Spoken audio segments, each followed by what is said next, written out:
I don't know anything about it. I didn't know what the whole storyline. I didn't know it was set in this sort of dystopian thing. So I always thought it was just like a.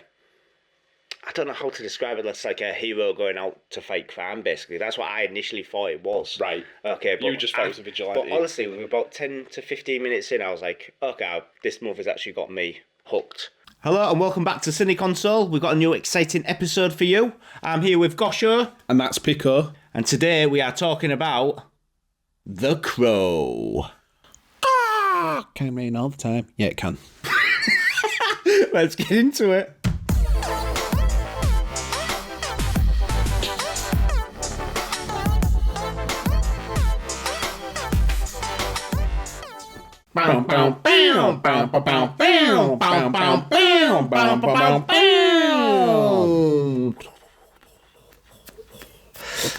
Today we are talking about The Crow. It is another Onion episode. I have not seen this when I was younger, but I've seen it when I was younger, and I've recently seen it. So we're going to go through that, and we're going to go through the actors and actresses. We're going to go through our favourite scenes, anything basically to do with The Crow. Okay, so I'm going to go through the synopsis. Lay down that synopsis, please. In the dark, stormy streets of Detroit, musician Eric Draven, Brandon Lee, and his fiancée Shelley are brutally murdered on the eve of their wedding. A year later, Eric is resurrected by a mystical crow to avenge their deaths. With supernatural powers, he hunts down the gang responsible. Driven by love and vengeance, in his quest, Eric battles against the sinister forces led by Top Dollar, Michael Winscott, to find peace for himself and Shelley.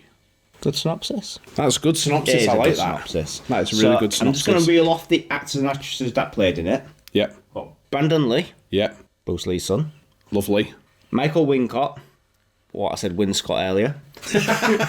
Played Top Dollar.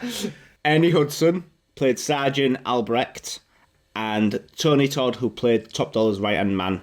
And Bai Ling, who played Top Dollar's sister, lover, Black Magic Decipher. And stepmom. Anything else? So, did you think it was a good cast? Yeah, I love the cast of that film. Yeah. I think Brandon Lee, better actor than his dad. Yeah, definitely. Definitely better actor you than love his dad. Bruce Lee as well. Yeah, I do. So, I mean, I feel like that was hard for you to say then. Yeah, it was. Like, I choked a bit. I went, I think Bruce Lee literally come up from the ground and just fucking 1-inch punched me in the heart, and I was like, I'm sorry. But definitely not as good as fighter, but better in acting terms, better actor. Yeah. But different types of films anyway. But I love the cast. Brandon Lee played it so well. Oh, he did a really good job, I feel like he did a real good job of playing like a poetically justice, crazy character a little bit. Yeah. Dark motivated character. Yeah, definitely. Michael Wincott who played Top Dollar. The guy with long hair. Yeah. The guy who I think, and I don't know if Who you shagged made his sister. Yeah, that was weird. He was like, "This is my sister," and he was like, "Your sister," and he was like, "The daughter of my father," and I was like, "Yeah, I understand. I don't think that's what he was confused about, mate."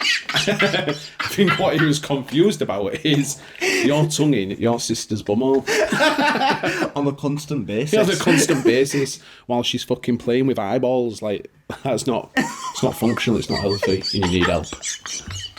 But I don't know if you made this connection, but as soon as I saw him again for the first time in years, I thought, why do you look like a love child between Neil from The Young Ones and James Franco? Love child engaged. Testing. Outcome is Michael Wincott. He really does.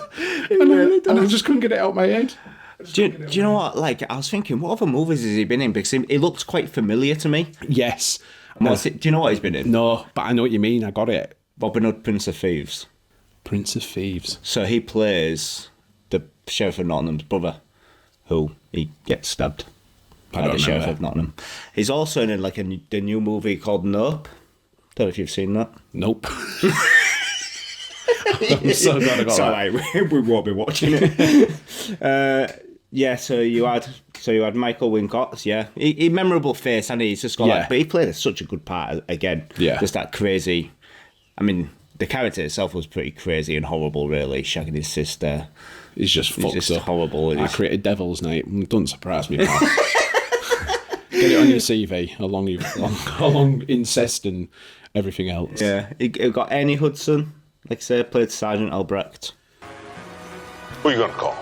We had Tony Todd, who played Top Dollar's right-hand man. Was he the one who died in the car explosion? No, he's the...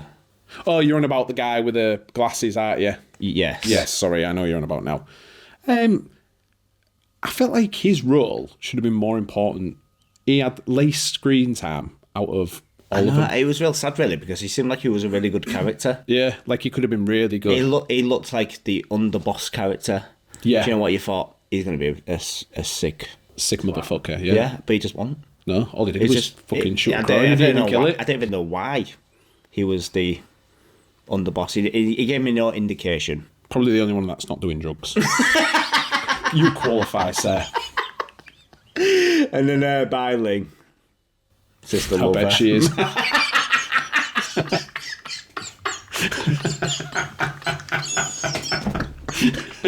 Fucking don't surprise me, are they? Oh, she was buy everything else, wasn't she? Flipping, yeah, Sister Lover, Black Magic Decipher. That's all I could come Black up Magic Decipher, fucking Wizard Snogger, fucking Toad Stabber. with. And I pull them out. I pull her out there. Oh, yeah. But honestly, good cast. It was a good cast from what... I couldn't see anyone else in those roles, Yeah, I suppose. They fit him perfectly, didn't Yeah, they did a good job. So, what was your favourite scene in the whole damn movie? Man, I've got so many. So many. I think one of them is the guy who was on about the henchman who was in the car when he blew up. When he's actually being taped into the car Oh, yeah. and he's there and he's like, I remember you. And he's going, and Good stood in front of him and he remembered how awful it felt. Do you know, like, because when he killed Eric Drave and Brandon Lee, he was when he was in his fiance and all that lot, he had the book and he was going, and evil realised how awful it felt to be good. I can't remember the fucking paragraph. I wish I did. We! Soldier, we! And he was like taking the piss out of it, and then he realised he used that same paragraph when it was his demise, and he realised, shit, this is what the passage meant. Yeah. And I thought, that's class. Yeah. That's so good. And I think my other favourite, there's a lot, to be fair. There's a lot. Like the fun boy part, even the pawn shop part. There was a lot. But I think they're some of my more memorable ones. I don't know why, but... And this is probably the nicer side of the situation, is when he just helped... Is it Sarah's mum? Yes. Become The fun- unaddicted, basically. Yeah, the fun boy part, yeah. Yeah, it's like, you don't want morphine in your veins. And then I was wondering, Squeeze do you know it what? out. She reminded me of something as well. I was like, she's got a familiar face. And I don't know why. Been And around the town, hasn't she? Yeah, she has. But do you know what it was? She was in Bad Boys, or Bad Boys 2. I can't She? remember. I know. She played it's Bad Boys 1, I know it is. It's Bad Boys 1. And she just plays a really small part in it. But I don't know, it's probably because I've seen Bad Boys so many times when I was younger. That's why Yeah. she had that familiar face. I was like, what is she out of? But Yeah. yeah, she's out of Bad Boys. But yeah, I don't know why, but just that scene stuck in my head. Because it was like, out of all the chaos, there was just that really nice scene of him trying to help. Somebody else. Yeah. Yeah, that scene's so good as well because the guy's high, so he doesn't know what he's seeing's real or not. Yeah. But he knows that. It's the way he runs up to him and he freaks him out. He's like, fucking hell, man. And he's like, just having fun with it. Yeah. And he's like, take your shot. And he shoots him and he's going, oh, like that. And he's like, ah. Yeah. And you're like, oh, just messing with him. And he's like, and he's just tripping so bad. It's just so fun the way he toys with him. I love that. It's bad guy behaviour doing good guy stuff. Yeah. And I loved it. So it's like the anti-hero. Yeah, he's the anti-hero and the hero we don't deserve. And I think another good part as well was just when they're talking about doing Devil Knight again, and they're all sat around, all the henchmen are sat around at the table, and goes and sits on top of the table, doesn't he? Starts spieling off everything he's spieling, and he's just like, I'm bored of you now. And then he just gets him to shoot him thinking he's dead. Yeah. But he just gets shot to shit. And he's just like, they obviously think he's dead. And then he just goes on a rampage. And I just love it. I just absolutely love it. Because that's like, for me, that was the biggest rampage part he did. Do you know where he just went on a massive rampage, killing all those flipping henchmen? Just everybody. Pretty much cleaned up the flipping whole city. Yeah. He just in one fell swoop. The police was like, oh, I might as well go on annual leave then. Yeah. My work here is done. But no, I think my favourite parts of the film was him hunting down the four horsemen, shall we say. Yeah. They were my favourite scenes. Yeah, the ones what did his wife and... Yeah. Yeah, definitely. So, what was your thoughts on the, like, super dark gothic theme of it all? Loved it. Yeah. It really set the scene for the whole film because you don't really know much apart from this city's just a shithole. So you just assume it's just a bad area, but you don't know what... It almost feels like it's in some distant, weird, alternative reality. Yeah, it looks like a dystopian future, doesn't Yeah, it? and I think... Well, is that the rest of the world like that? Is it just this place? You don't really know much, so you sold very quickly that this is this grungy, shitty, dangerous neighbourhood because there's Devil's Night, everyone starts getting fucking murdered. It kind of reminded me of, like, Sin City in a way. Yeah. Do you know, like, really just a horrible place to be in. Yeah. And I didn't know what the movie was about going into it. You were just like, we're going to do an Onion episode. Let's do The Crow. Let's do The Crow. And I was just like, okay, I don't know anything about it. I didn't know what the whole storyline. I didn't know it was set in this sort of dystopian thing. So I always thought it was just like I don't know how to describe it. It's like a hero going out to fight crime, basically. That's what I initially thought it was. Right. Okay, but you just thought it was a vigilante. But honestly, we were about 10 to 15 minutes in, I was like, okay, this movie's actually got me hooked. Do you know, like, I want to watch this movie. It does sound quite good. So it was really good. And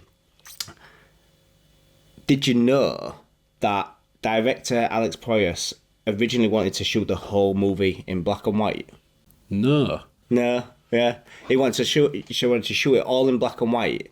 And then the parts where he's like, you know, where he puts on people's heads and you can see the past or whatever, he was going to do those parts in complete colour.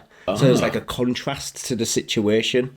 Right. And so there's like a contrast in parts, but the I think the higher up sort of was like, no, you're not doing it like that. So he did it in like a sort grungy. of grungy, dark. He said he used a lot of reds and dark greys, basically. Which worked. Yeah, of course it did. It did still work. I would have liked to have seen what it would have been like in black and white, but obviously the higher ups did not want that. Yeah, I'm sure it'll be done. So yeah, the dark gothic thing really it fit in perfectly. It was just the whole thing was just that dark gothic theme, wasn't it? Yeah, it was dark and grungy everywhere. Like there was no ever light.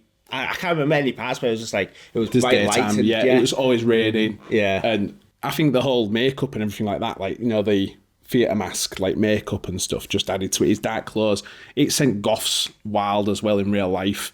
I even remember going to a Halloween party dressed as the Crow one time, and I was like, this is class when I was younger. And then there was everyone else was just dressed up as the Crow. He was just really embarrassed. Yeah, it wasn't a dress up party, I just went.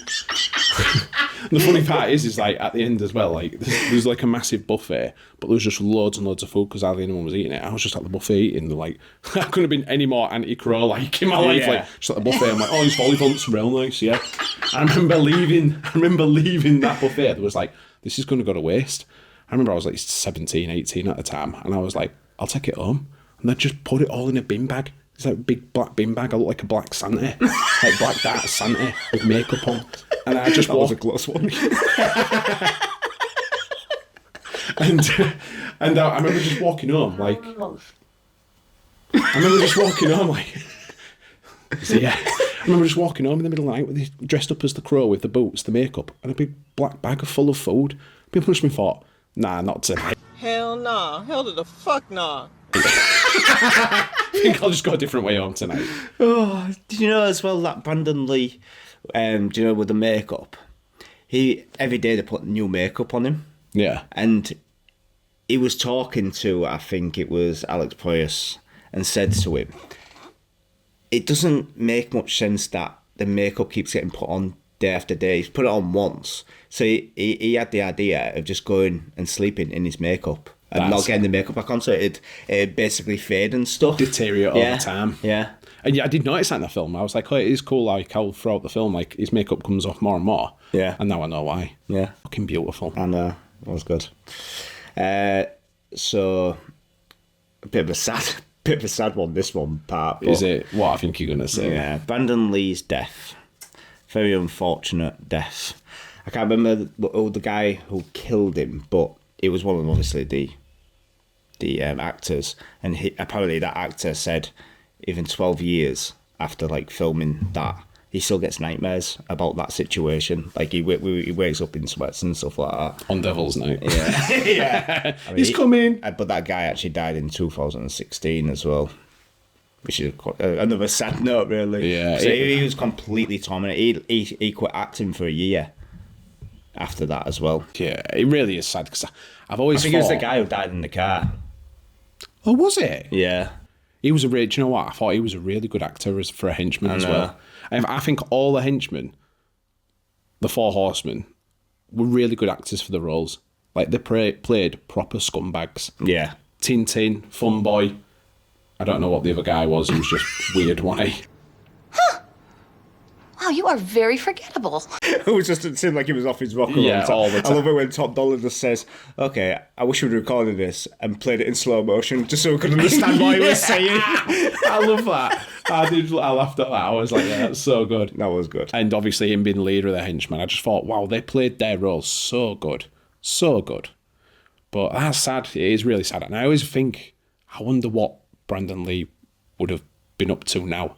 What would he have gone on to do? Would he be in success? Would he have flopped after that? You know, No, it's crazy. But I watched it with my mate, and he went. He said something very similar. He went, "What films do you think he would have done if he lived now?" I went, "I don't know, but he'd probably been in the Expendables." Yeah, just because they have everybody, don't they? yeah. I think it's real. It's really sad, and obviously they play homage to him and his fiancée at the end, Yeah. Eliza, and Eliza actually gave Alex Proyas the nod to finish the movie. Oh wow. Okay, so she still said, I want you to finish the movie, basically in his memory, I think. Yeah, you don't want it to like all that to be a waste for him to die for nothing. Especially when it seemed like it was probably his best role. Yeah. And like I said, he's done other things, but the real small movies. Do you know what I mean? You ever watched any of his other films? No, I was reading a couple of them when I was making this little. I watched The Crying Freeman. Oh yeah. And I remember, well, I watched it when I was younger. Can I tell you anything about the film? Not really. I think apart from one part, he cries like Cameron Diaz out of The Holiday. But, Yeah. I remember it being good when I was younger, but I'd like to revisit an episode to do that. Yeah. To see actually what do I think. See we could just do a Brandon Lee episode to see what other things like he was in. Yeah. See I'm what- sure he was in a film as well with Dolph Lundgren. And that was a pretty decent film, I remember. I think it was Dolph Lundgren. Is it something to do with Little Japan or Little Tokyo? I can't remember. I'm unsure. I just remember him, and I'm sure I just remember him and Dolph Lundgren. Oh, sorry, I thought you were sedging then. I was like, "Oh, tell me," and you just went, "Okay, we'll skip on. we'll skip on because nobody wants to know that apparently." So, what else you got for me, Pico, since you're running the show? Oh mate, I can't stop laughing. So moving on to our next point, obviously. It was really gritty, but could it have been a bit more brutal? Yeah, easy. And do you know why? Because I completely misremembered that scene with Tintin. Because I thought originally that you saw him put all the knives in him one by one. Right. Because I remember I was saying to my mate, I was like, "Oh, I love it when he puts all the knives in one by one." And he's like, "Oh, as if you remember that." Well, the reason we don't is because It didn't happen. it didn't happen, mate. And I thought, I'm sure that happened. Like, that's a perfect scene to show you, to set it all up, how brutal it could have been. And I mean, they do make reference like, "Oh yeah, he had." So he was like, Tintin had all the knives put into his more major organs in alphabetical order. Yeah. I just thought, how do you know that? It's bullshit. It's bullshit. Global bullshit. I call bullshit. if they're all in there, it's not like you can flipping. It's not like there's some sort of crime kit where you're like, oh yeah, definitely sub that one in first. Yeah. If you're a coroner, yeah, maybe I can understand that. How the fuck do you know? I don't even think a coroner would have been. Cause it's not like you did it one by one, 10 minutes apart or something like that. It would have been flipping instant, wouldn't it? Bang. But yeah, I think it just could have been a bit more brutal. Yeah, I just feel like it could have been a bit more, maybe gory. Savage, yeah. Yeah. I think they should have leaned into it. Maybe that's something they'll do in the new Crow. Well, I guess we'll get to that. I'll get to that point. Yeah, you can still talk about that then. I'm just saying, Nah. can't I? Well, since you don't like to talk about stuff anyway. Since you don't like to say things, you never know. But like, I thought, do you know, like with the rape scene and stuff like that, you see it in loads of movies now. There's flipping loads of like gruesome, brutal rape scenes. I just thought that would be in there. But with it being such a dark movie already, I just thought that would be in there. Have you seen The Girl and the Dragon Tattoo? Yes. Have you seen that rape scene? Yeah. I mean, that is over the top brutal. Yeah. It didn't need to be that brutal, but I just thought it'd be something like that. But it just showed like them going, oh, yeah. And it's just like, oh. But you're not, are you? We don't see anything, so I'm calling bullshit. Proof or bullshit, man. Video didn't happen. I'll tell you what I did like about the scene, and I don't think that should ever be said on camera, should it? Oh, that is definitely not getting cut. Oh boy, you've really done it this time, gosh, yo.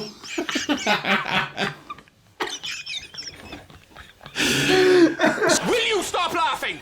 What I did find good about it, there's no good way to say this. The way they filmed it, the way I did like it.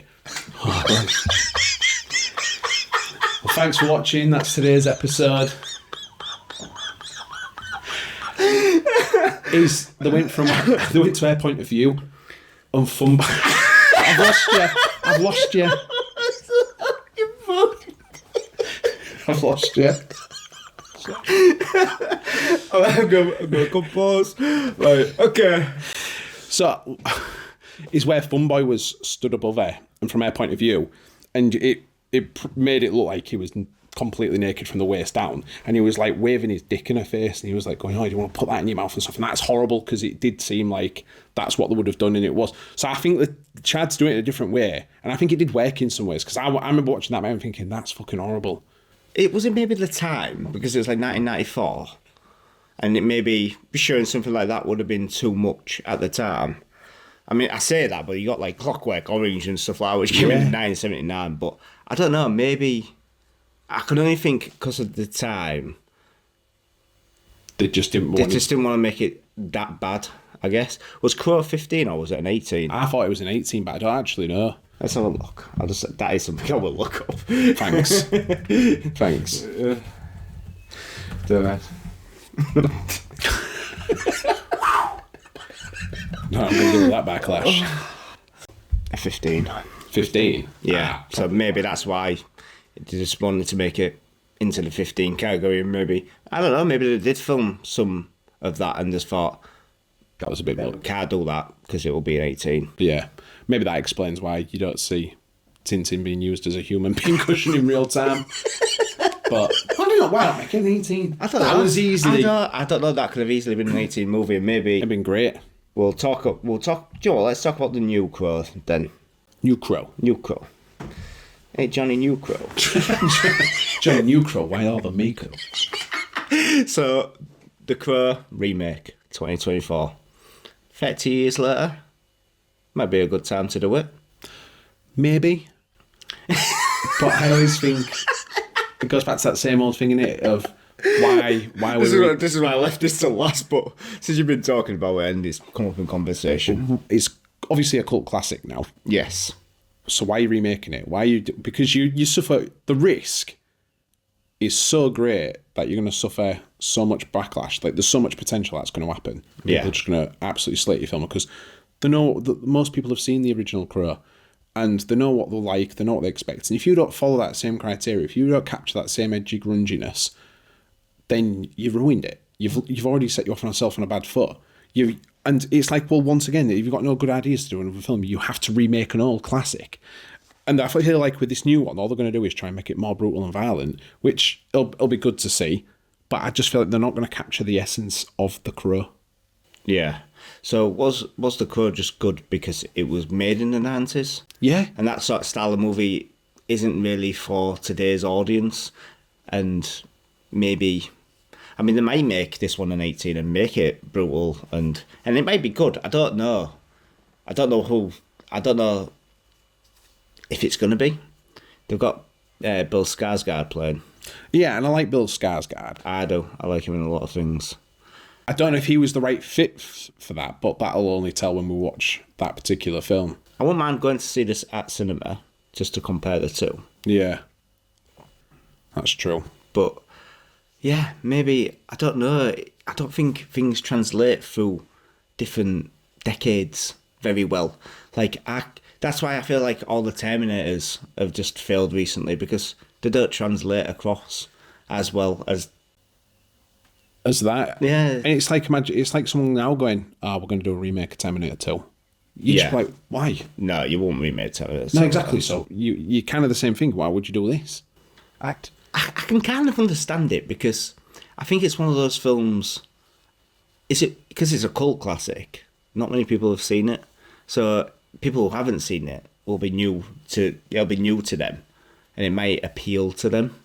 But what happens if they think, well, this was shit, and they go, oh, I wouldn't even watch the original if that's how it is?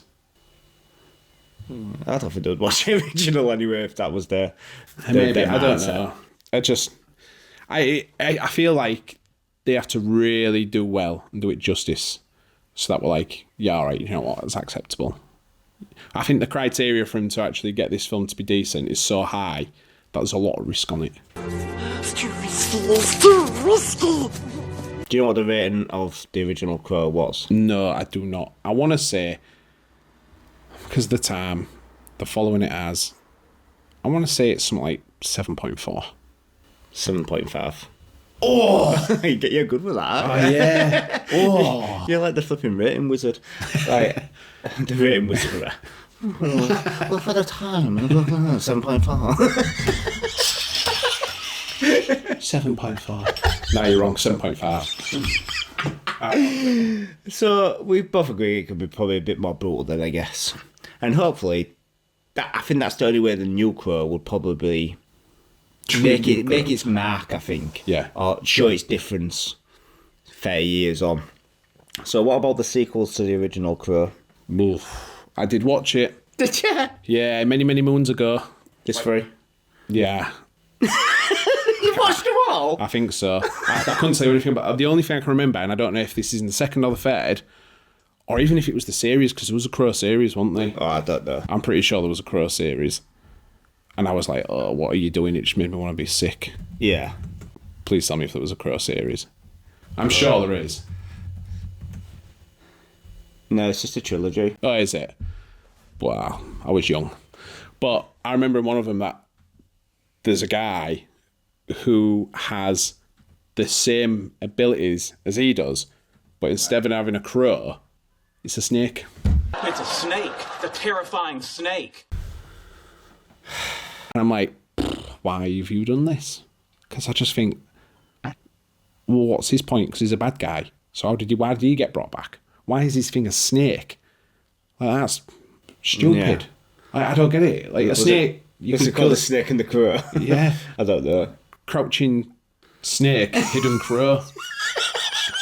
That's probably what it was called. It was just... that's the whole thing of just trying to make money, isn't it? Yeah. Just trying to get that money. And that's why I say, leave a good idea alone. Let it be a masterpiece. Yeah. So the three sequels was... let's get them up. So they made one in 1996 called The Crow City of Angels. Yeah. What rating do you think it got? 5.6. 4.6. Yeah. The Crow Salvation. They sound horrible names as well. 3.9. This one was 4.9. So actually it was better than the second one. And then The Crow Wicked Prayer, 2005.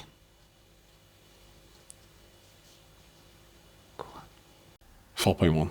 3. I was well off. I told you I retired. That is just horrible. Just horrible. Just like how to not. It doesn't ruin the original because the originals are the original, but it ruins The name, the name. Yeah. It's like, what's the word I'm looking for? It's diluted. It's like stature of like a film. Yeah. Because there's no need to do it. Yeah. It just Unless don't. you've got a really good storyline, make a sequel. Yeah. Make a good sequel. Yeah, I don't mind when they have really good storylines, but you can clearly tell when they've just tried to make money off it. Yeah. Or you can sometimes get an idea of like, that's a bad idea. Yeah.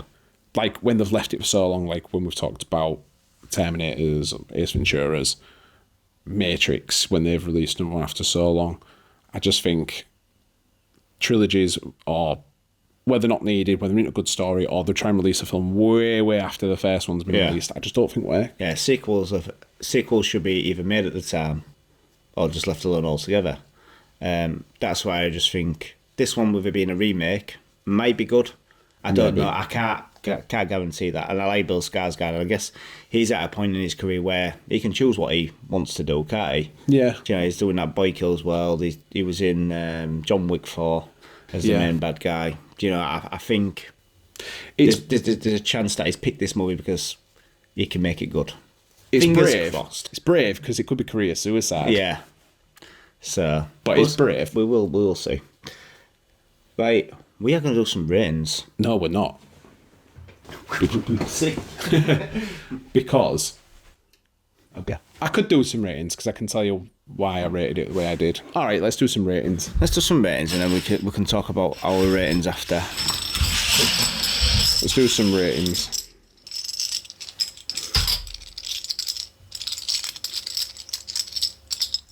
Where have we got it? Go on then, lay your ratings down for me, son. 5, 6. 6 is all going. 6. Yeah. 1, 2, 3, 4, 5, 6, 7, 8. 8. 8, okay. I've got 8. Good. Go on and tell me why it's an 8 for you. Well, one, I'm probably a little bit biased from when I was younger. So I do remember the fond memories of it. And I still liked it when I watched it again anyway. The reason it's an 8 and I didn't mark it any higher, and I was thinking, do I give it a 7 or a 7.5 like IMDb? But I'd still really love the film. And I think all of the actors were great actors. And I think that's probably the two worst was Top Dollar and Brandon Lee, if I had to pick. And I still like their acting in it, but I think the henchman, everybody else's acting was great. Yeah. Maybe not little girls so much. But I think there was a few plot holes for me. Okay. So one was he ends up at the police officer's house. Yeah. And the police officer's in his hat and he's still thinking.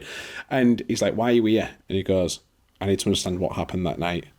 But you know. He already knows what happened that night because he... Yeah, you already know because you remembered at the beginning when you tried to do your fucking gym. I'm saying that. I was just like, why you said that? Yeah, you're doing your gymnastics out the window. Why the fuck are you trying to kill everyone then if you don't remember? Yeah.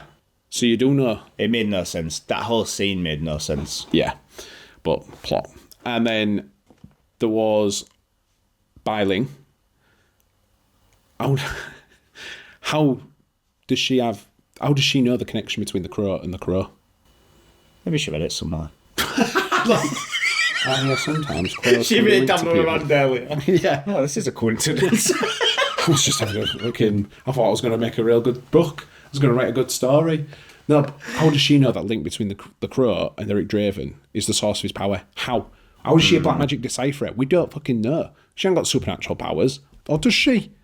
How does she know the link between them? I don't know, she was cooking eyes. Yeah, because she's fucking mental. Yeah, but going back to You do get that sense that she's some sort of black magic witch doctor type character with the eyes and everything else, Yeah. and she's weird and she's like, Yeah.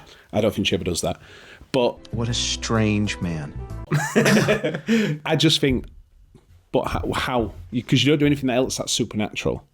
No, she doesn't, but I think she comes across as that kind of character. She does, but I kind of just would. I'd like a bit more like, has she got crazy incest powers?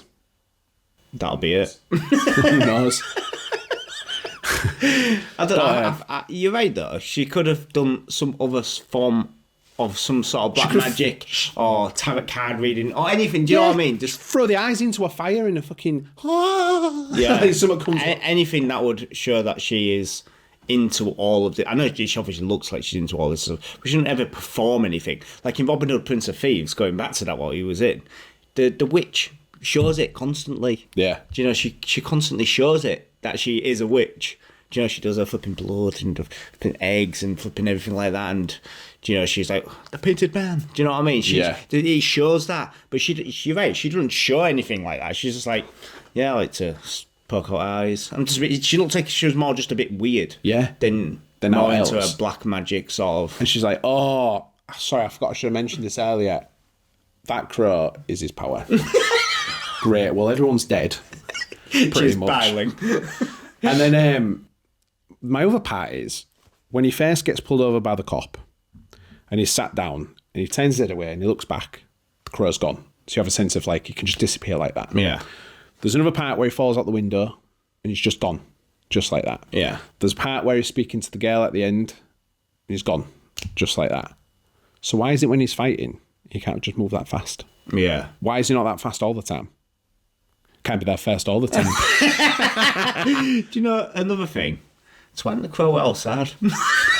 If that's the source of my power, I'll be like, crow, mate, you're going to have to go outside. I'll take this one. No, out there. There's no hula hoops in here. I'll get some later. Although I did like it when he picked that Biling's eyes out. Yeah, that was a good twist of fate, wasn't it? Yeah. Also, another one. Oh, here you go. I'm taking one away. Yeah, do you know what? It's actually a 7. And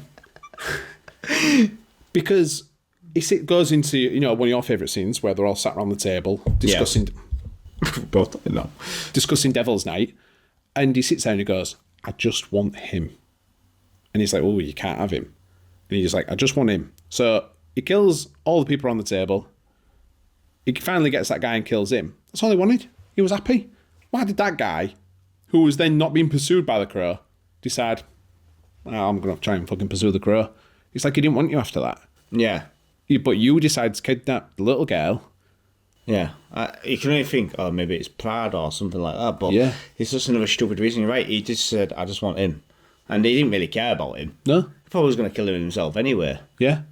So why go for all that effort? Guy. Why put your life in jeopardy, which he did, when he's like, I just want him. You could have had him, carried on all your Devil's Night, got some new crew. Yeah. Ruined it for himself, really. Yeah, and now he has really cleaned up the streets. Yeah, done. Don't see that. All the colour just starts coming out of the city and neighbours and everything like that. Can rain all the time, and the sun's just like ultraviolet. It becomes that flash, like that fucking dream in Terminator, and everyone's scorched. And then it just starts into that. Yeah. No, that's why I couldn't give it full marks, but it's still a really good film. Yeah. And I rated it a 6 because I think I'd have probably rated it more if I'd watched it when I was younger. But I was trying to give it the benefit of the doubt all the way through. But I still liked the movie. It's not like I hated it. Yeah. I just obviously could notice the 90s graphics in it. And I did like the grunginess, but I just wish it was a bit more brutal, like I said before. Gritty, but it's not brutal. But that's the only reason why I gave it a 6, really. Fair enough. Just an honourable mention to a scene before we wrap it up. I do like when he was in the pawn shop and he put all those rings. He had all those rings. He's like, each of these is a life. And he's throwing them at him. I'm like, oh, this is so good. And he just puts them in that shotgun. And he's just like, do I smell gasoline? And boom. And it's like the perfect revenge for everyone that's died. And he's took the ring off. There is one thing about that scene I didn't like. It would never happened. It just wouldn't blow up. It would just set on fire and things would just be on fire. Yeah, well, it's like he shot a flipping pound of C4. Can you imagine how that scene would have gone different? Do I smell gasoline? Just shoots loads of rings, hit him in the head, and he's like, yeah, I'm going to have to decide to do something now. Please out with a fire extinguisher. What was the point of that? Thanks. Can you leave the establishment? I've got a lot to do. Right. You're done. I'm done, mate. Right. Well, I hope you enjoyed today's episode.